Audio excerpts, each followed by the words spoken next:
बिस्मिल्लाहिर्रहमानिर्रहीम। अस्सलाम वालेकुम नाज़रीन, program critical talk with Faiza Bukhari में आपको खुशामदीद कहती हूँ।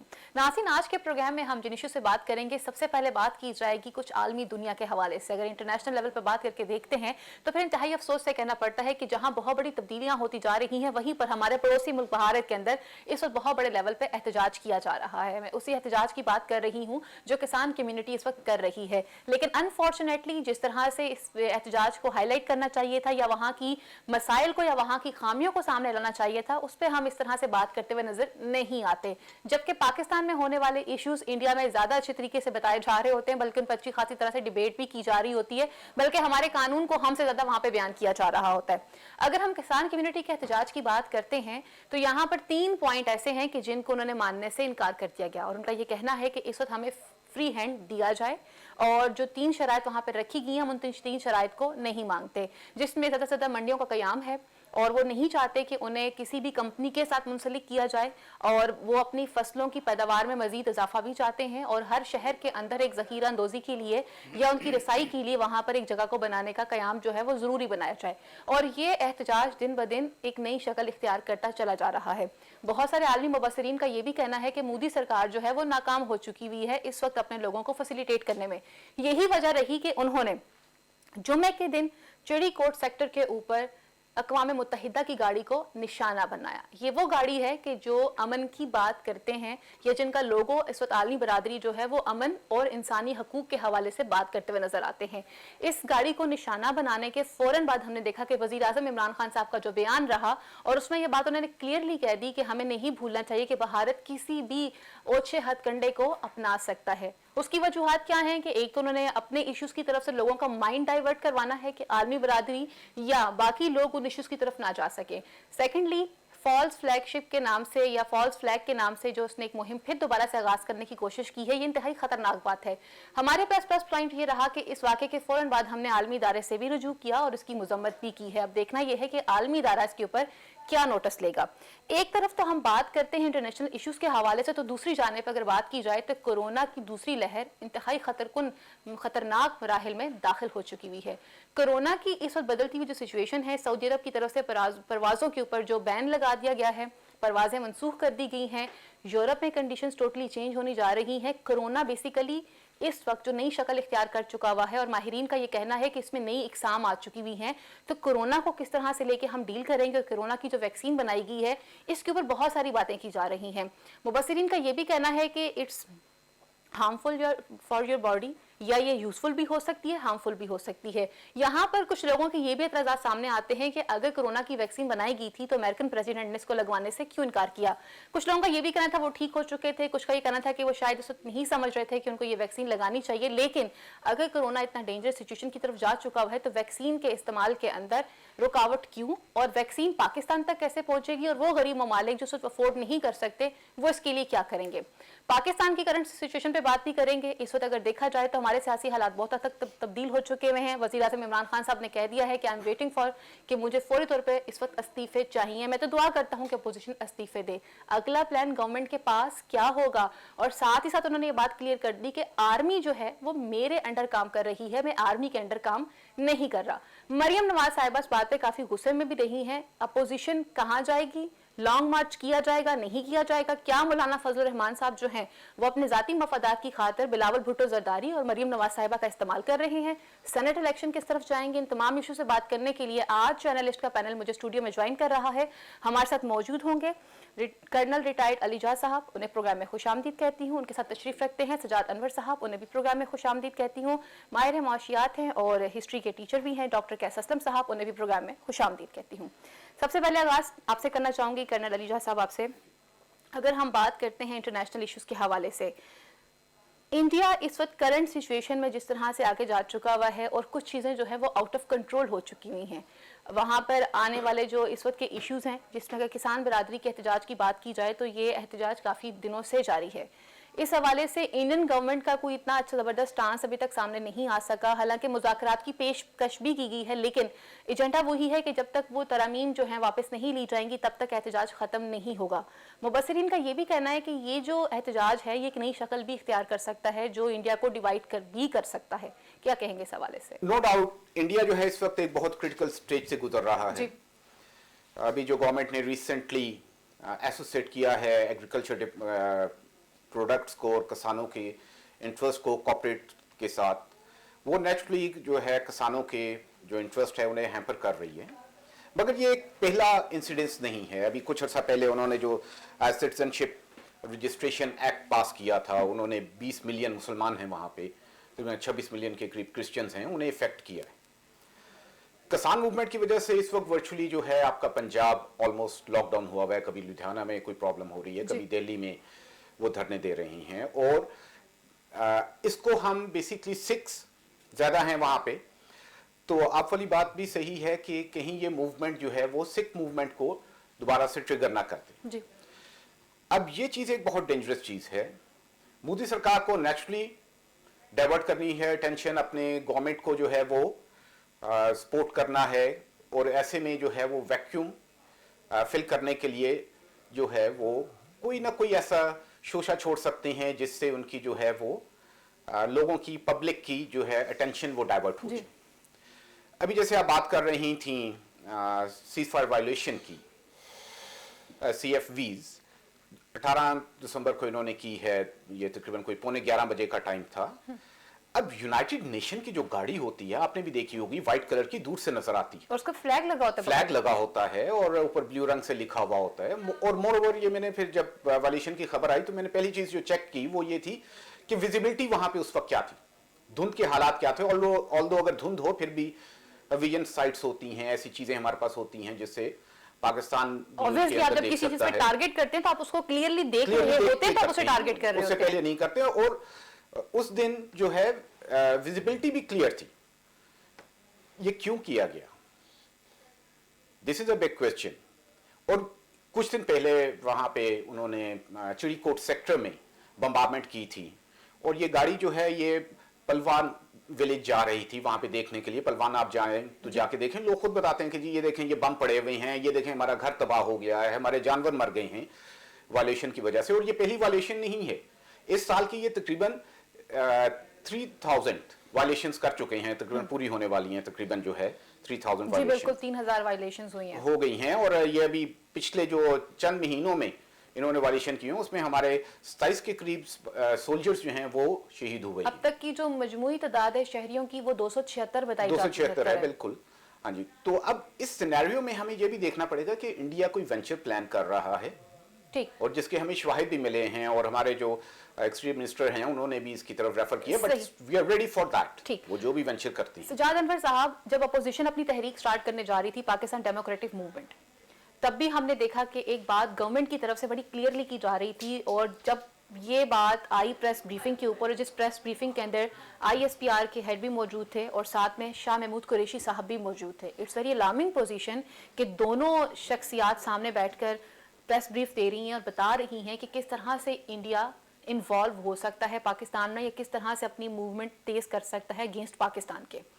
इस वक्त इंडिया की करंट सिचुएशन, जैसे हम किसान तहरीक पे बात कर रहे हैं कि किसान तहरीक, क्या मुबस्सिरीन की ये राय किस हद तक दुरुस्त है कि इंडिया पार्टीशन होने वाली हैं और वहाँ पर सर ये जो तहरीक है वो बहुत बड़ी शक्ल इख्तियार करेगी, जिसका नतीजा हमने देखा कि ऑल ओवर द वर्ल्ड तहरीक भी चलाएगी और सिख कम्युनिटी ने एहतजाज के लोगों के साथ अपना बाहिमी यकजहती का इजहार भी किया है। दूसरी जानब पर अगर हम पाकिस्तान और इंडिया के रिलेशन की बात करते हैं, और एक ये जो वाक़या हुआ है अक़वाम मुत्तहिदा की गाड़ी वाला, आप इन दोनों चीज़ों को किस तरह से देखते हैं? पहले ये जो UN की गाड़ी थी उस पर जो अटैक, उसको देख लेते हैं जी। काफ़ी अरसे से international community, America, UN India को कहता है कि कश्मीर पे अगर आप दोनों मुल्कों को अगर हमारी फैसिलिटेशन चाहिए तो बताएं जी, क्योंकि दोनों मुल्क न्यूक्लियर हैं और उनको ख़तरा है कि कहीं कश्मीर पर न्यूक्लियर वॉर ना हो जाए या इस तरह के इम्कानात भी हैं। तो इंडिया ने हमेशा कहा है कि नहीं, हमें ना अमेरिका की ज़रूरत है ना UN की ज़रूरत है, हम ये खुद ही बाईलैटरल कर लेंगे। बाईलैटरल का मतलब ये है कि इंडिया जैसे तैसे अपने ज़ोर ज़बरदस्ती कश्मीर को जिस तरह से उसने काबू रखा हुआ है उसी तरह उसको करेगा। सही।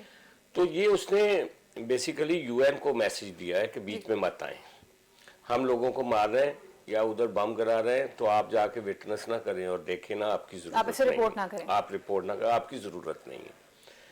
तो हमारी अनफॉर्चुनेट सिचुएशन ये है कि हमारी साइड पे तो अभी भी उनके यूएन के मुबसर जो हैं वो मौजूद हैं, उनका पिंडी में भी ऑफिस है, वो वहाँ पे भी जाते हैं, लेकिन इंडिया ने उधर से यूएन मुबसर जो हैं वो उनको हटा दिया है काफ़ी सालों से।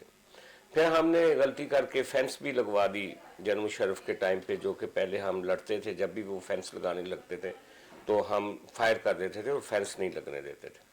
खैर ये जो हमारे कश्मीर के ऊपर अपने फेलियर हैं वो अपनी जगह पे, लेकिन इस वक्त नो डाउट के जो उन्होंने कश्मीर को अपना एक कॉन्स्टिट्यूशनल अमेंडमेंट करके उनका जो स्पेशल स्टेटस था वो भी ख़त्म कर दिया है, हाईजैक कर लिया, उसको हाईजैक कर लिया है। और उन्होंने हमारे जो मुस्लिम वर्ल्ड के बहुत सारे मुल्क जो हमारे साथ बोलते थे, हमारे साथ खड़े होते थे, उनको भी न्यूट्रलाइज कर लिया इकॉनमी के नाम पे, ये एक दो तरफा ताल्लुकात के नाम पे। तो अब हमारे लिए काफ़ी मुश्किल है। हाँ, लेकिन एक चीज़ ज़रूर है कि हमारा जो मिलिट्री बिल्डअप है कश्मीर के ऊपर, वो इंडिया के ऊपर हावी है। आपने देखा ही था जब उनके जहाज़ आए थे तो उनके साथ क्या हुआ। तो अगर कोई फ्लैगशिप फॉल्स फ्लैग वो ऑपरेशन होगा तो उसको तो मोदी को डेफिनेटली नुकसान होगा, क्योंकि हमारा मिलिट्री साइड जो है वो ज़्यादा बेहतर है, ख़ास तौर पे कश्मीर के ऊपर। अच्छा, जो आप बात कर रही हो इंडिया में अपसर्ज है, वहाँ पे जो किसान जो हैं वो आए हुए हैं, तो देखिए मोदी जो गुजरात का बुचर था उसको जब वो लेकर आया गया वहाँ पे प्राइम मिनिस्टर के तौर पे, तो पीछे बहुत बड़ी एक कारपोरेट जो पार थी वो लेकर आई थी उसको। तो जब वो लेकर आते हैं तो फिर वो काम भी करवाते हैं। तो उन्होंने बेसिकली किसान को बहुत ज़्यादा मार्जिनलाइज कर दिया वहाँ पे। किसान का हिस्सा जो है, जो ग्रोवर है या फार्मर है, उसका हिस्सा बहुत कम रह गया है, मिडल मैन ले जाता है, या फिर वो जो जिसने चीज़ों को प्रोसेस करना होता है वो ले जाता है। तो बुनियादी तौर पे ये सारी रिजाइनमेंट, अब इंडिया में जो मिडिल क्लास है वो भी काफ़ी तंग है। वहाँ पे भी पाकिस्तान की तरह प्राइस हाइक है और वहाँ पे भी महंगाई है, वहाँ पे भी इस तरह के इश्यूज हैं। लेकिन ये कह देना कि इंडिया डिस्टेबलाइज होने जा रहा है, ये कह देना कि इंडिया टूट जाएगा, इट इज़ टू अभी टू से भी मैं समझता हूँ कि ये एक तरह से ना, ये इस तरह के कैफ़े हम भी लगाते रहते हैं, वो भी लगाते रहते हैं, वो कहते हैं जी बलूचिस्तान में ये है, हम कहते हैं वो। लेकिन इंडियन स्टेटस को जो है जिस तरह से उन्होंने रखा हुआ है, और फिर इंडिया में एक डेमोक्रेसी है। अगर आप देखें तो पाकिस्तान में तो कोरोना के नाम पे इन्होंने पीडीएम की मूवमेंट नहीं चलने दी और पूरा मीडिया जो था उस पर पाबंदियां लगा दी, लेकिन आप इंडियन मीडिया चेक करके तो देखें कि वो किसान मूवमेंट से किस तरह से भरा हुआ है। उसमें से नए लीडर उभर कर सामने आए हैं, उस पर पोइट्री हो रही है, उस पर गीत लिखे जा रहे हैं। हमारे यहाँ जो सोशल मूवमेंट्स हैं वो बहुत वीक हैं। ठीक हो गया। हाँ, डॉक्टर कैस असलम साहब, आप हिस्ट्री से भी वाकिफ़ हैं और हिस्ट्री पढ़ाते भी हैं, माहिर माशियात भी हैं। सर, सवाल यहाँ पर सच ये बनता है कि इस वक्त जो करंट सिचुएशन में इंडिया जा चुका हुआ है, जैसे सिराजुल साहब ने कहा कि हमारे यहाँ जो सोशल एक्टिविटीज़ हैं वो उस तरह से नहीं हैं जैसे वहाँ पे की जा रही हैं। सर, इंडिया की करंट सिचुएशन को आप किस तरह से देखते हैं और उनकी इकॉनमी को आप इस वक्त किस तरह से देख रहे हैं? क्योंकि वज़ीर-ए-आज़म इमरान खान साहब का भी जो बयान है उसमें उन्होंने ये बात क्लियरली कह दी है कि माशी तौर के ऊपर इस वक्त बहुत बड़े चैलेंज का सामना मोदी को भी है। कोरोना भी आप उसमें काउंट कर सकते हैं, वहां पर आप उनकी जो किसान की तहरीक मूवमेंट चल रही है आप उसे भी काउंट कर सकते हैं, और इसकी सपोर्ट में ऑल ओवर द वर्ल्ड लोग इनके साथ बायमी यकजहती का इजहार कर रहे हैं, आप उसको भी देख सकते हैं। तो किस तरह से देखते हैं आप इन चीज़ों को? देखिए जी, बात ये है कि हर आमिर जो है जी उसका कहीं ना कहीं ज़वाल आना है। और हमने ये देखा कि जो मोदी सरकार है, जब उसने कॉरपोरेट सेक्टर के साथ मिलके 5th लार्जेस्ट इकोनॉमी बन गया और पॉवर्टी वहीं रही जी, और लोगों के सोशल प्रॉब्लम्स वहीं रहे, but at the same time corporate sector में वो कहीं से कहीं चले गए। तो वो उसको एक कॉन्फिडेंस मिला हुआ था, जिसके बाद उन्होंने कश्मीर को हड़प करने की जो कोशिशें की हैं कॉन्स्टिट्यूशनल, जिसके बाद उन्होंने वो जो लॉ बनाया जिसमें मुस्लिम जो थी उनकी मिनॉरिटी, जो दुनिया की सबसे ज़्यादा मुस्लिम पॉपुलेशन है किसी मुल्क में, उनको मार्जिनलाइज करने की कोशिश की। तो मैं तो ये देख रहा था कि अगला ये सिखों पे आएगा और उससे अगला ये दलितों पे आएगा और शायद उस साइड पे जो नेक्सलाइट्स हैं एंड सच फोर्थ, मगर ये मूवमेंट्स उनकी हमेशा से चलती रही हैं। द पॉइंट इज के ये जो है किसानों की इश्यूज वो बड़े इंटरेस्टिंगली दो रुख ले रहे हैं जी। एक तरफ मोदी सरकार का जो पॉइंट ऑफ व्यू है कि इसको फ्री मार्केट पे छोड़ दिया जाए और कॉर्पोरेटाइजेशन और जो नेहरू ने रिफॉर्म्स लेके आए थे किसानों में जो ज़्यादातर पंजाब में थी उसको तोड़ने की कोशिश कर जी, रहे हैं। बिल्कुल। वो ये चाहते हैं कि कॉर्पोरेट सेक्टर हजारों एकड़ खरीद के फिर ये मोनो कल्चर्स करे, जो शायद हम भी करने की कोशिश करते रहे हैं और हमने भी अपनी बहुत सारी जो हैं डाइवर्सिटी को तबाह किया है, वहाँ भी होगा, मगर उसको रेजिस्ट वो छोटे किसान कर रहे हैं और नेचुरली वो यहाँ तो दोनों चीज़ें मिल गई जी। एक वो जो सिख कम्युनिटी है वो खुद मार्जिनलाइज हो रही थी, हालांकि वो उनकी एक बहुत बड़ी मिडिल क्लास थी जी। और उनके बहुत सारे लोग ऑस्ट्रेलिया और कनाडा और इंग्लैंड में हैं जो उनको फाइनेंस भी करते हैं, तो ये खदशात तो नेचुरली हैं कि वो उस मूवमेंट का हिस्सा बन जाएंगे, but at the same time ये अभी सारी इशू इकोनॉमिक है कि क्या किसान इन 3 शर्तें जो आपने ही गिनाई इसके ऊपर राजी हो जाएंगे। सर उन्होंने तो मुज़ाकरात से भी इनकार कर दिया या गवर्नमेंट जो है वो इसको कॉर्पोरेटाइजेशन पे हो जाएगी। दूसरी तरफ जो बात है कि इस सारे के अंदर अब बड़ी सीरियसली कोविड-19 की वजह से भी दुनिया के जो हालात हैं, इकोनॉमी नीचे आई है इंडिया की, और वो स्प्राइड करते थे कि बड़ी ग्रोथ करके वहाँ से बड़ी सीरियसली नीचे, तो नेचुरली अपने लोगों को वो सेटिस्फाई करने के लिए, क्योंकि इकोनॉमिकली वो डिलीवर कर नहीं सक रहा है, ऑपोजिशन अब छोटी पार्टियां वहाँ बहुत सारी हैं, हर जो बहुत अब स्ट्रांग हैं, दिल्ली की हुकूमत भी उनके पास नहीं है और कांग्रेस भी अब वापस एक रिसर्जेंस कर रही है, तो उसके लिए वो पाकिस्तान के साथ कश्मीर बॉर्डर पे ये सारी हरकतें करते रहते हैं। एक नुक्ता और है बड़ा इंटरेस्टिंग और जिसमें पाकिस्तान बड़ा सक्सेसफुल हुआ है, और वो ये है कि इंडिया चाहता है कि यूएनओ में उसको परमानेंट सीट मिल जाए जी। और हम अपनी टोटल जो हमारी इस वक्त फॉरेन पॉलिसी और डिप्लोमेसी है उसका सबसे ज्यादा यही है कि उसको ये सीट ना मिल सके। तो अब तक और ये जो उन्होंने हरकत कर दी यूएनओ पे तो आई थिंक उन्होंने अपने पांव पे एक, क्योंकि ये है वो पोजीशन जो हमने दिखानी है कि एक मुल्क जो अग्रेसिव है, जो इंटरनेशनल बॉडीज को नहीं मानता, जो यूएनओ की गाड़ी पे भी हमला करना है, आप उसको परमानेंट सीट देने की कोशिश कर रहे हैं। डॉक्टर साहब आपको कितना लगता है कि इस वाकये के बाद आलमी बरादरी जो है वो इस वाकये का नोटिस लेगी? अब तक तो हमने देखा कि जितनी इश्यूज भी हाईलाइट किए हैं माजी में हमने इंडिया से रिलेटेड या उनकी जारियत से रिलेटेड, तो उसके ऊपर उस तरह से रिएक्शन नहीं आया जिस तरह से आना चाहिए था। जी, आज जो उनका स्पोक्समैन का बयान है यूएनओ का, वो ये कह रहे हैं कि हमने इस इंसिडेंट्स का लिया है और हम इसको इन्वेस्टिगेट कर रहे हैं, क्योंकि इंटरनेशनल लोग जो हैं वो सिर्फ इमोशंस पे नहीं चलते, वो इन्वेस्टिगेट भी करते हैं, तहकीकात भी करते हैं, तो आज उनका बड़ा सीरियस आया हुआ है और आई थिंक के मुख्तलिफ लेवल पे। दूसरी बात तो आप हमें अंडरस्टैंड करनी चाहिए कि अमेरिका के अंदर चेंज आ गई जी।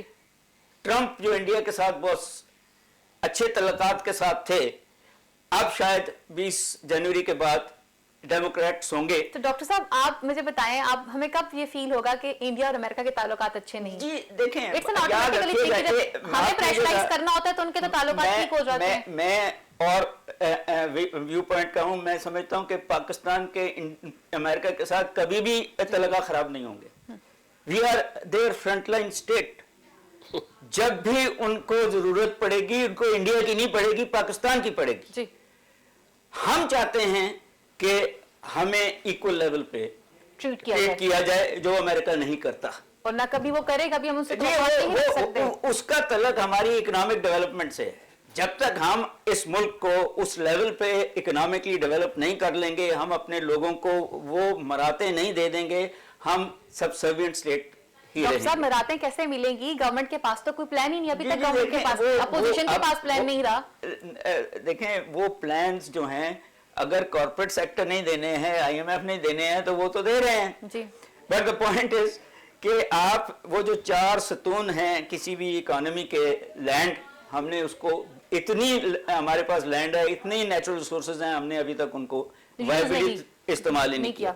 Labour, youngest population in the world, uneducated, unskilled, हमने इतने सालों में उनके बारे में बात तो की, मुशर्रफ से लेके अब तक किसी ने उनको एजुकेट करने की कोशिश नहीं की, स्किल्स देने की कोशिश नहीं की।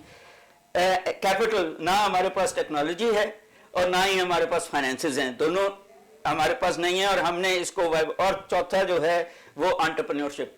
हमारे SMEs बड़े कमाल के लोग हैं, मगर हमने कब उनको कैरोडेज दिए कि ये चीन को बेच लो, ये अमेरिका को बेच दो, ये ईरान को बेच लो। ये हुकूमत के काम हैं कि वो अपनी फिस्कल पॉलिसी और मॉनेटरी पॉलिसी और स्पेसिफिक पॉलिसी से इनको रास्ते दिखाएं, काम इन्होंने ही करना है। सो द पॉइंट इज कि जब तक हमारे मुल्क ने के अपर क्लासेस ने अपने इंटरेस्ट में ही इकोनॉमिक पॉलिसी चलानी है इररिस्पेक्टिव ऑफ गवर्नमेंट्स, तो फिर इंडिया जैसे मुल्क जो हैं हमें तंग करते रहेंगे। वो हमसे उसी दिन डरेंगे जब उनके हमारी इकोनॉमी उससे ज्यादा तेज चले। फिर हमें इस बात का गिला भी नहीं होना चाहिए कि ग्रीन पासपोर्ट की रिस्पेक्ट नहीं है। बेसिकली बहुत ज्यादा है। मैं तो जब भी गया हूँ ग्रीन पासपोर्ट पे गया हूँ और किसी ने कभी मुझे नहीं रोका। हम अपनी हरकतें करते हैं तो उसकी रिस्पेक्ट नहीं करते, इंडिविजुअल्स की रिस्पेक्ट नहीं है। जहां इंडियंस को वैल्यू दी जाती है और जहां पर उसकी वजह यह है कि इंडियंस जाके उनके कॉर्पोरेट सेक्टर्स में उनकी बेसिक पोजीशंस ले गए। सर मैं आपकी बात हमारे लोग नहीं लेते और फिर पाकिस्तानियों को नई जॉब्स नहीं देने को तैयार। सही, मैं आपकी बात को इंडोर्स करूंगी, बल्कि यही बात है जब तक इकोनॉमी के लिहाज से हम अपना इंफ्रास्ट्रक्चर अपने आप को ठीक नहीं करेंगे तब तक हमारे लिए प्रॉब्लम्स रहेंगी। यहाँ पर वक्त हुआ चलता है मुख्तसर सी ब्रेक का। ब्रेक के बाद वापस आएंगे और दुनिया से सामना कर रही है कोरोना का। कोरोना के साथ इकोनॉमी के लिहाज से बाकी दुनिया कितनी डैमेज होगी वो तो एक अलग बात है, उसको भी डिस्कस करेंगे। लेकिन पाकिस्तान के लिए एक नई अलार्मिंग सिचुएशन फिर दोबारा से आ चुकी है, ये सब जानेंगे एक छोटी सी ब्रेक के बाद।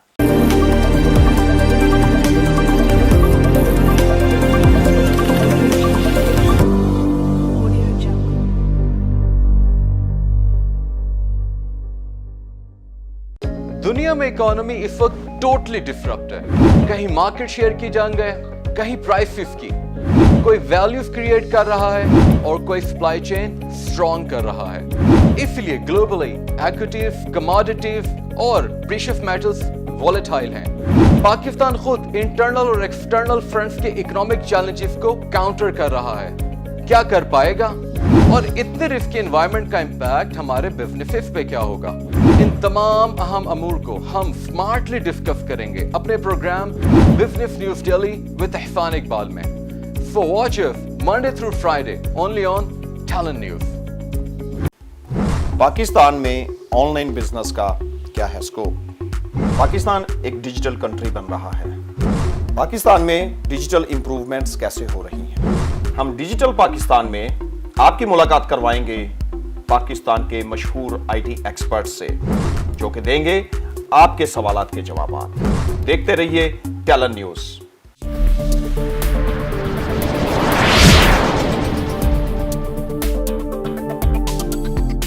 मैं ढूंढता रहता हूँ चेहरे, कुछ नए कुछ पुराने। कभी लगता है कि हर चेहरा ही मेरा जाना पहचाना है और कभी अनजाने चेहरों में खुद को अकेला पाता हूँ। लेकिन जिन लोगों को मैं बुलाता हूँ अपने शो में, उन्हें जानती है पूरी दुनिया। मैं ज़िशान शेख लेके आ रहा हूँ एक ऐसा शो जिसमें बातें होंगी सिर्फ सच। तो देखना मत भूलिएगा, सिर्फ और सिर्फ टैलेंट न्यूज़ टीवी पर।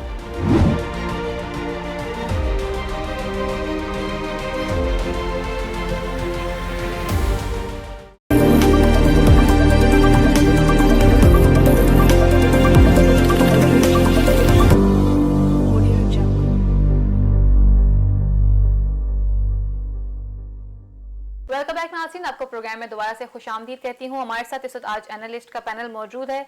चलते हैं कर्नल अली जासा की तरफ। जब हम बात करते हैं इकोनॉमी के लिहाज से, जो ब्रेक पे जाने से पहले बात की जा रही थी, कोरोना की सेकंड वेव स्टार्ट हो चुकी हुई है और इंतहाई खतरनाक कुन मराहिल की तरफ जा चुकी हुई है।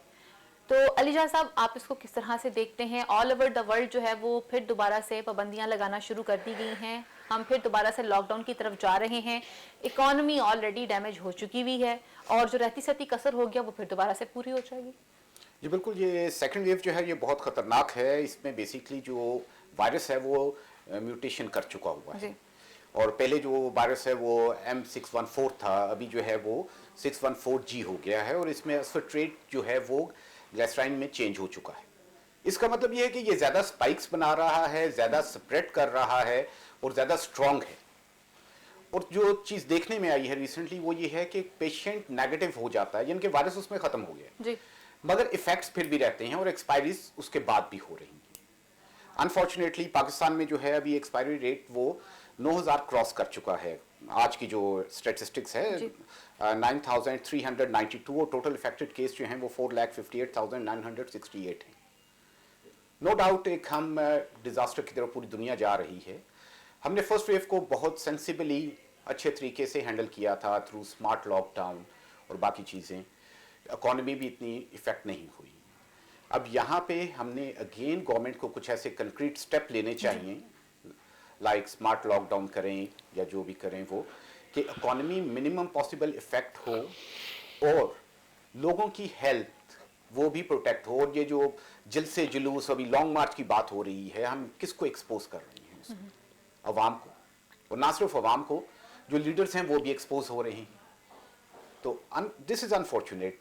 इस वक्त गवर्नमेंट ऑपोजिशन दोनों को सेंसिबली जो है इशू को लेना पड़ेगा, इशू को लेना चाहिए। ठीक। सजाद अनवर साहब, अगर हम बात करते हैं कोरोना से रिलेटेड, तो पाकिस्तान पीपल्स पार्टी की अगर बात की जाए तो हमने देखा कि बिलावल साहब के जो करीबी साथी थे वो भी मुतासर हुए, कमर जमान कायरा साहब वो भी इसके पेशेंट रहे। सर सीरियस चीज़ थी, पूरी दुनिया इसके ऊपर बात कर रही है। आज की अगर बात की जाती है तो पाकिस्तान मुस्लिम लीग नून की जो सेनेटर हैं परवीन साहिबा, कलसूम परवीन साहिबा, वो भी इसी वजह से दुनिया से चली गई। कोरोना की जब बात आती है तो एक तरफ अपोजिशन की मूवमेंट भी है, लेकिन शाहिद हकान अब्बासी साहब का जो बयान था वो इंतहाई अजीबोगरीब किस्म का बयान था कि जी अगर इस्लामाबाद डैमेज होगा तो इसका मतलब है कोरोना है, या इस टाइप की बात करना। सर पब्लिकली लोग आपको फॉलो कर रहे हैं या लोग आपके साथ इमोशनली मेंटली अटैच हैं, और जब सियासी लीडरशिप आके इस तरह की बात करके इसको इतना नॉन सीरियस लेगी, और all over the world situation हमारे सामने है। सऊदी अरब ने 8 दिन के लिए परवाजें बंद की हैं और उन्होंने कहा है कि अगर ये हालात इसी तरह के रहे तो हमारी इसमें इस चीज़ के अंदर इसमें ज़्यादा दिन भी आगे हो सकते हैं, हम इसको बढ़ा सकते हैं दौरानिए को। सेम लाइक यूरोप की बात की जाए तो वहाँ पर भी दोबारा से लॉकडाउन जो है वो स्टार्ट होना शुरू हो चुके हैं। तो आप क्या कहेंगे इस हवाले से? देखें, बीमारी कोरोना जो है, कोरोना का जो एक दोबारा से आया है अटैक, उसको अगर सियासत के तनाज़ुर में या सियासत के अंदर से हम जब देखते हैं तो वो मेरा ख्याल गलत हो जाता है। बात कि कैसे, मैं आपको बता दूं कि आपने देखा जब यूएस में इलेक्शंस हुए और बहुत सारे लोगों ने मुजाहरे किए, बड़ी तादाद में लोगों ने उसको सेलिब्रेट किया, बाज़ ने उसके, तो वहाँ पे कोरोना आपको पता है उस वक्त बहुत पीक पे था। अभी इंडिया और पाकिस्तान की एक जैसी सिचुएशन है। इंडिया में टेस्ट ज़्यादा हो रहे हैं, पाकिस्तान में कम हो रहे हैं, लेकिन इंडिया में आपने खुद जिक्र किया किसान मूवमेंट है। ये ज़रूर है कि SOPs होनी चाहिए, अगर गैदरिंग हो रही है तो बचना चाहिए इस बीमारी से, लेकिन सिर्फ इस बीमारी की पीछे भी नहीं छुपना चाहिए जो आमतौर पे गवर्नमेंट कर रही है। शाहिद हकान अब्बासी को आपने ना मिस कोट किया, उसने ये कहा था कि कोरोना लाहौर के जलसे में इतना नहीं फैला, असल कोरोने जो है वो इस्लामाबाद में बैठे हुए हैं, यानी उसका इशारा गवर्नमेंट की तरफ। सर फिर आप मुझे बता दीजिए, चले मैंने अगर से मिस कोट किया, लेकिन इस किस्म की स्टेटमेंट्स देना नहीं, वो तो पहले कह चुके हैं कि जो सियासी कोरोना है इस मुल्क का, जिसकी वजह से गरीब मर रहा है, वो भी है। वो तो उसी के तसलसल में उन्होंने बात तो की सर थी। गरीब का तसलसल तो फिर आज से शुरू तो नहीं हुआ ना, तो फिर वो पिछले भी हमें करंट सिचुएशन नहीं, लेकिन सियासत को आप बंद तो नहीं ना कर सकते कि अगर पहले गरीब थे तो आज को गरीब की बात की जा रही है। मुझे सिर्फ एक बात पे है कि अगर देखें पाकिस्तान पीपल्स पार्टी के चेयरमैन वो मुतासर हुए कोरोना से, पाकिस्तान की मतदद अगर शख्सियत की बात मुतासर हो रही है, मैं कह रहा हूँ अमेरिका का सदर हुआ था, लेकिन मैं मेंशन इसलिए कर रही हूँ पाकिस्तान की सियासी शख्सियत को कि ये बात तो एक बहाना खत्म हो चुका हुआ कि शायद ये चीज नहीं थी। नहीं, वो तो दुरुस्त है, लेकिन क्या पाकिस्तान में लॉकडाउन लगा? क्या पाकिस्तान ने बाहर की फ्लाइट्स बंद की? सर लेकिन स्मार्टली हमने उसको चीजों को नो किया। Not at all. ऐसे इस वक्त तो कोई मैयर्स नहीं है। आप जाएं रात को, कितनी गैदरिंग होती है, जगह जगह पे गैदरिंग। ये जो आपकी मेट्रो ही चल रही है, लाखों लोग इकट्ठे सफर कर रहे होते हैं, क्या वहां पे किसी किस्म का भी कोई है? सेफ्टी तो बुनियादी तौर पे तो आपने बतौर गवर्नमेंट ने तो एक रोल प्ले करना होता है, दिखाना होता है, करके दिखाना होता है ना। ये तो नहीं है। लॉकडाउन लगाए जाए तभी अपोजिशन कहती है कि अपोजिशन तो पहले कह रही थी कि लॉकडाउन लगाएं, और ये कहता था कि ये मुल्क दुश्मन है। याद करें आप, अगर आपकी मेमोरी साथ दे रही है। जी। हाँ। डॉक्टर कैफ साहब, अगर हम लॉकडाउन के हवाले से बात करते हैं तो सर वही सेम सवाल आपसे कि अगर अपोजिशन कहे कि लॉकडाउन लगाना चाहिए तो गवर्नमेंट के पास जवाब है कि जी नहीं, गरीब मुतासिर हो रहा है। और अगर गवर्नमेंट आती है उसकी तरफ तो फिर अपोजिशन को याद आ जाता है कि एक आम आदमी के घर का चूल्हा कैसे चलेगा। सर सेम लाइक आप किस तरह से समझते हैं कि इस वक्त की जो सिचुएशन दोबारा से कोरोना की बन चुकी हुई है, इकोनॉमी के लिहाज से हम इन चीजों को किस तरह से डील करेंगे और अपने आप को स्टेबल रखना इस करंट सिचुएशन में जो ऑलरेडी एक बहुत बड़ा चैलेंज है गवर्नमेंट के लिए, कैसे निकलेंगे इनसे? देखिए बात ये है जी कि बहुत सीरियस इशू है, सारी दुनिया को इशू है, ह्यूमन पॉपुलेशन को इशू है, और ह्यूमंस ने खुद ही अपने इन्वायरमेंटल इश्यूज़ को नज़रअंदाज करके पिछले 10-15 साल से इस सिचुएशन में है। वो जो मेल्ट हुई आइस कैप्स, वहाँ से इस किस्म की बीमारियाँ, और ये पहली है, ये और भी आएंगी, क्योंकि हमने, और आज भी आप लाहौर शहर देख लें, कराची देख लें, ना हमने सफाई का कोई इंतज़ाम रखा हुआ है, ना हम एक दूसरे को कोई बहुत ज़्यादा हम रिस्पॉन्सिबल शहरी कारी ही नहीं रहे अपने आप को। मैं एक कैलस सी बात करना चाह रहा हूँ कि 220 मिलियन पॉपुलेशन में 9,000 लोग मरे हैं। इस मुल्क में हर साल 40,000 औरतें ब्रेस्ट कैंसर से मरती हैं, हमें कोई फ़र्क नहीं पड़ा हुआ। मगर ये आजकल, और आप खुद और बहुत सारे लोग इस वबा से निकले भी हैं। इससे डेंजर जो है वो उन लोगों को है जिनको दिल की बीमारियां हैं, जिनको डायबिटीज़ है, मेरी उम्र के हैं लोग जिनको लंग्स की बीमारियां, सांस की हैं, उनका ख्याल रखना, अपने बूढ़ों का ख्याल रखना बहुत ज़रूरी है। बट उसके साथ साथ घर चलाना, खाना शाम को बच्चों को मिलना बहुत ज़रूरी है। हमारे जो लॉकडाउन्स पहले भी हुए और अभी उससे फिर वही गरीब असरअंदाज हुए थे जी। जो डेली वेजर्स थे, जो होटल्स में, रेस्टोरेंट्स में, जो दिहाड़ीदार तबका था हमारा, और ये जो हैं शादी घरों में काम करते थे। सो क्या वजह है कि हम हर दफ़ा जो भी होता है, वेदर वो वबा हो या वो इकोनॉमिक लॉकडाउन हो, गरीब आदमी उसको उस पर होता है। हमें भी रिस्पॉन्सिबिलिटी लेनी चाहिए, अपोजिशन को भी रिस्पॉन्सिबिलिटी लेनी चाहिए, और गवर्नमेंट को भी।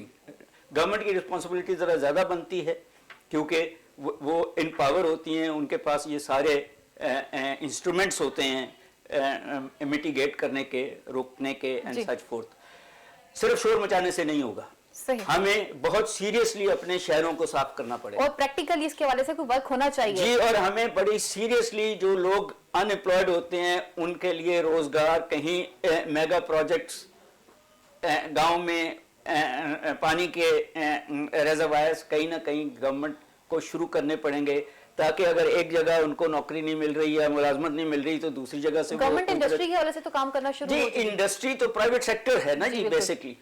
हमें इस वक्त दो काम बहुत ज़रूरी हैं करने, इंडस्ट्री चलाने के लिए भी, एसएमएस चलाने के लिए भी, कि एक हमारे जो इनडायरेक्ट टैक्सेस हैं वो 17% से कम करके, क्रेडिट कार्ड पे हमने वो कम कर दिए, 5% पे कर दिए, हमें वैसे ही 5% पे ले आने चाहिए।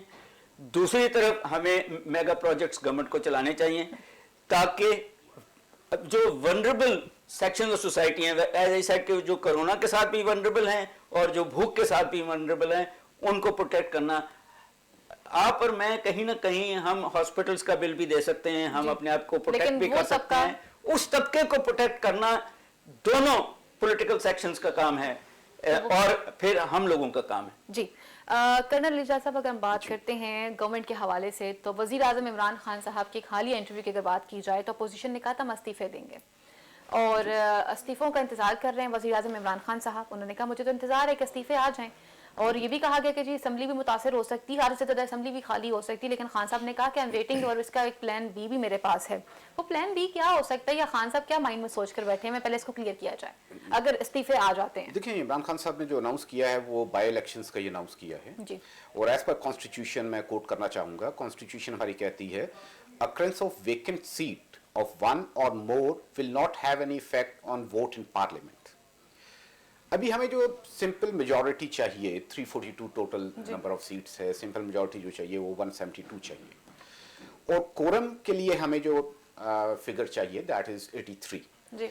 और 83 से कम कॉन्स्टिट्यूशन के मुताबिक अगर कोरम हमारा 83 से कम होगा, उसे कोई क्वेश्चन नहीं करेगा तो फिर भी उसे चलने दिया जाएगा। अगर 50 का कोरम चल रहा है और उसे क्वेश्चन कोई नहीं करता तो वो चलेगा।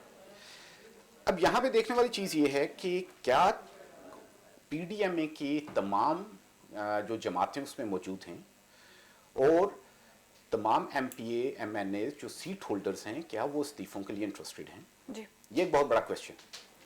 कहीं ऐसा तो नहीं है कि जब इस्तीफों की बात आएगी तो वो लोग बीच में सेपरेट पड़ जाएगा, जैसे पहले बातचीत होती रही है कि जी सिर्फ नेशनल असेंबली के इस्तीफे दिए जाएंगे, प्रोविंशियल के नहीं दिए जाएंगे। Why provincial? क्योंकि पीपल्स पार्टी की जो है वो सिंध में हुकूमत है, दे वुड नॉट लाइक कि वो उसे लूज करें। जी। सेकेंडली, अभी फाटक का जो बिल पास हुआ है उस वक्त अगर जब दोनों हाउस की मीटिंग कॉल की गई है और उस पर जो है बिल पेश किया गया है, अगर उस वक्त भी पीडीएमए के जो तमाम पार्टीज हैं इनके तमाम मेंबर सीरियस होते तो ये बिल कभी ना पास होता। जी। मोरओवर भी लाहौर का जो पीडीएमए का जलसा था, इसमें जो रिपोर्ट्स आई हैं, लेट से कुछ ने कहा है कि 6000 लोग थे, कुछ ने कहा है कि 15 सर मैं थे, फिगर्स की maximum तरफ नहीं 20 तक जाऊंगी, मैं फिगर्स की तरफ नहीं जाऊंगी, जी, कितने जी। लोग थे कितने नहीं थे, अपोजिशन ने एक्टिविटी करनी थी उन्होंने की और उसमें लोग मोबिलाइज हुए, ये फैक्ट फिगर्स निकालना ना हमारा काम है, हमें डिबेट करना है। Sir my question is that Imran Khan साहब भी एक तरफ जो जिस तरह का रवैया अख्तियार कर चुके हैं, दूसरी तरफ पे फिर उन्हीं की कैबिनेट कह रही है, गवर्नर साहब का जो बयान है वो भी काफी इंडोर्सफुल है कि जी हम मुज़ाकरात करना। सर एक तरफ आप कह रहे हैं इस्तीफों का इंतजार है, दूसरी तरफ आप मुज़ाकरात भी करना चाह रहे हैं, ये किस किस्म की सियासत है? देखिए, बात ये है ना कि इस्तीफे अगर आ जाते हैं तो उन्होंने एक लाहेअमल बनाया हुआ है और उससे पहले शॉर्ट ऑफ दैट अगर वो मुज़ाकरात पे बात चलती है तो they are ready for that also. सही। सुजात अनवर साहब, अगर हम इस्तीफों की बात करते हैं और कर्नल अली साहब की बात आगे लेकर चलूंगी आपकी तरफ कि एक तरफ पे अपोजिशन तैयार है कि तुमने इस्तीफे देने हैं, अपोजिशन इस्तीफे देगी भी कि नहीं देगी, या फिर क़यादत के पास जमा करवाने। अभी तक स्पीकर असेंबली के पास कोई किसी किस्म का इस्तीफा नहीं पहुंचा। लॉन्ग मार्च के हवाले से अभी तक डेट भी अनाउंस नहीं की गई, तैयारी नहीं है कहा जा रहा है, क्योंकि मौसम भी काफी सर्द हो चुका हुआ है और लोगों को अकोमोडेट करना भी एक बहुत बड़ा टास्क है वहां पे। तो आप किस तरह से समझते हैं कि इस वक्त जो करंट सिनेरियो में दाखिल हो चुके हैं, क्या पोजीशन टेबल टॉक के ऊपर आएगी? गवर्नर साहब का ये कहना है कि मुज़ाकरात करने चाहिए, लेकिन मुज़ाकरात भी सीरियस लेवल के होने चाहिए, एक दूसरे के बचाव के लिए नहीं होने चाहिए। मुज़ाकरात की बात है ना, वो इमरान खान की मौजूदगी में पॉसिबल नहीं है, क्योंकि इमरान खान को अपोजिशन ने शुरू में ही ऑफ़र किया था कि एक नेशनल एजेंडा बनाएं, मिल के चलें। इमरान खान साहब तो उन मुलाकातों में और उन मीटिंग्स में भी नहीं आए जो आर्मी चीफ ने जहाँ पे सिक्योरिटी को ब्रीफ करना था या कुछ और चीज़ें थी। इवन कोरोना के हवाले से और बाकी चीज़ों के हवाले से भी जब भी मल्टी पार्टी मीटिंग्स होती हैं तो इमरान खान साहब गायब हो जाते हैं, क्योंकि उनको पता है कि वो पॉलिटिकल क्लास को फेस भी नहीं कर पाते और उनकी जो हट दरमी की सियासत है वो तो एक फाशिस्ट और एक डिक्टेटरशिप वाली उनकी अदाएं हैं। वो जो मुखालिफ का सामना करना और उसके साथ डायलॉग करना, आपको याद होगा बिलावल भुट्टो ने भी कहा था कि आप पार्लियामेंट में आएँ और डिबेट करें हमारे साथ, तो वो पार्लियामेंट में भी इनको डिबेट नहीं करते हैं। एनआरओ मांगते हैं मुझसे। अच्छा नहीं, अब सुन लेना, एनआरओ वो करते रहते हैं। वो कभी ये भी बताएं कि जब वो पार्लियामेंट में आते हैं और सारे लोग बात करते हैं तो ये क्यों नहीं फेस करते हैं। अच्छा, दूसरी बात ये कि एनआरओ कहाँ ये दे सकते हैं, वो तो अदालतों में केसेस हैं, वो अदालतों ने फैसले करने हैं कि क्या उनकी फेट है क्या नहीं है।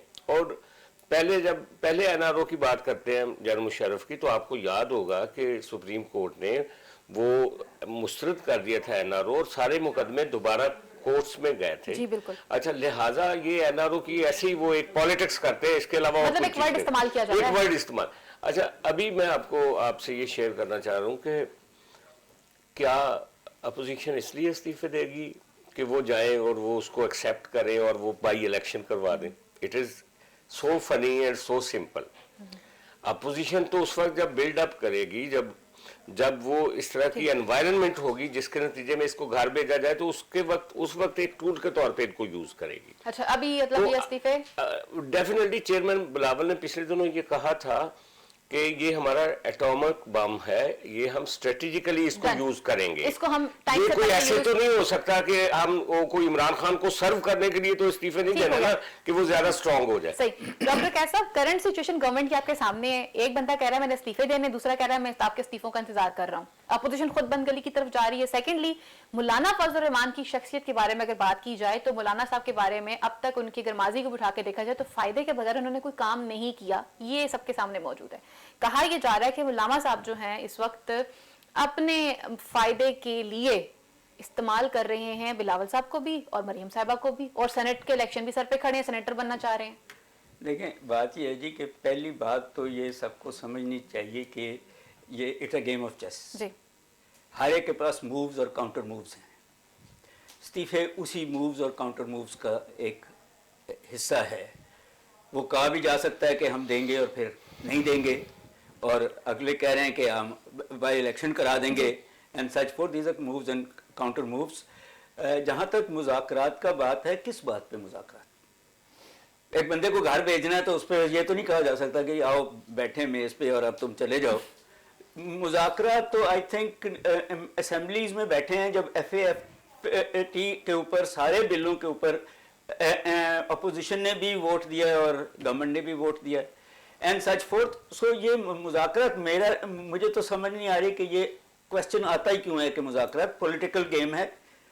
गवर्नमेंट या PTI अपनी पॉलिटिकल गेम खेलेगी और अपोजिशन इंडिपेंडेंटली भी और कलेक्टिवली भी अपोजिशन। उसमें जो आपने बात की है वो भी बात सही है कि हर बंदा, हर पॉलिटिकल पार्टी अपने इंटरेस्ट लेके जाती है, और मौलाना साहब का तो इंटरेस्ट यही है कि वो उनको सीट मिली नहीं, फिर उन्होंने प्रेसिडेंट का इलेक्शन लड़ा, वो भी हारे, अब वो चाहते हैं कि उनको सेनेट की सीट मिले या कहीं ना कहीं अपोजिशन को इस्तेमाल। मगर ये याद रखिएगा कि वो दोनों पार्टीज, पीपल्स पार्टी और मुस्लिम लीग, वो भी एक बहुत मंजी हुई पॉलिटिकल पार्टीज हैं, एस्टेब्लिश पॉलिटिकल पार्टी। शायद वो मौलाना को इस्तेमाल कर रही हों कि अगर चीजें फेल हों तो फिर मौलाना के सर पे डाल दी जाए बजाय अपने पे, तो ब्लेम उनकी तरफ आ जाए।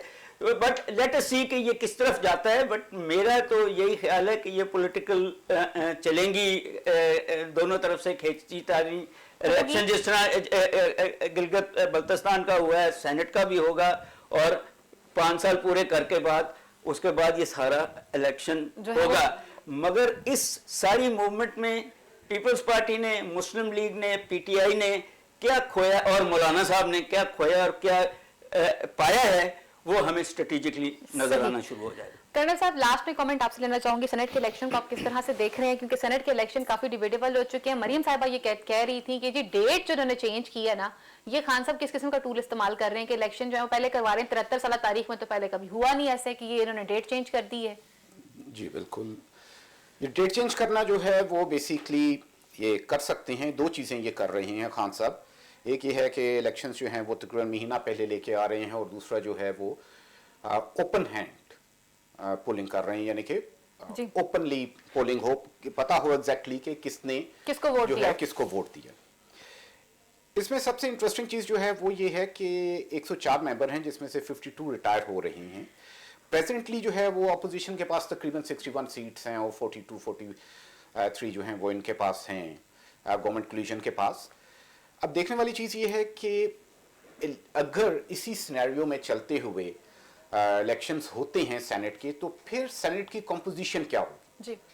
और जो अब हम हिस्ट्री देखते हैं पाकिस्तान की, पीछे उठा के देखते हैं, तो जो भी रूलिंग गवर्नमेंट होती है हमेशा इंक्लिनेशन सेनेट के इलेक्शंस की उसकी तरफ जाती है।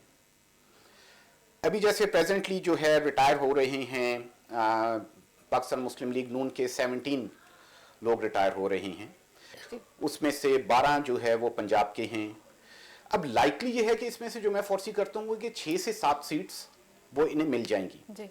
शायद इससे ज़्यादा ये ना ले सकें। फेडरल कैपिटल के जो हैं वो 2 इनके रिटायर हो रहे हैं मुस्लिम लीग नून के। सर इन शॉर्ट ये कि आप मुझे वो डिटेल बता रहे हैं कि जिसमें बहुत सारे लोग जो है वो रिटायर भी होने लगे हैं, तो फिर क्या ये रिटायरमेंट वाले इस्तीफे भी बीच में काउंट करके आगे जाएंगे? देखिए बात ये है कि ये रिटायर होंगे दोबारा री इलेक्ट होंगे, मगर देखने वाली चीज़ है इसमें बहुत बड़े बड़े नाम हैं। सही। रहमान मलिक साहब हैं और बड़े बड़े लोग हैं जो कि रिटायर हो रहे हैं। देखने वाली चीज़ ये है कि वो पार्टी जो है क्या वो उतनी ही सीट्स गेन कर सकेगी कि नहीं जी। और लाइकली ये है कि it's going to shift the balance. और मैं ये समझता हूँ कि हो सकता है कि जो गवर्नमेंट और उसके कोलिजन है वो प्रेजेंटली तो उनके पास 41 सीट्स हैं, वो 50-51 सीट्स अटेन कर जाएं। ठीक हो गया। और दोनों हाउस में फजल रहमान सिंपल साहब को majority एडजस्ट होते हुए लीजिए। देख रहे हैं सेनेट में।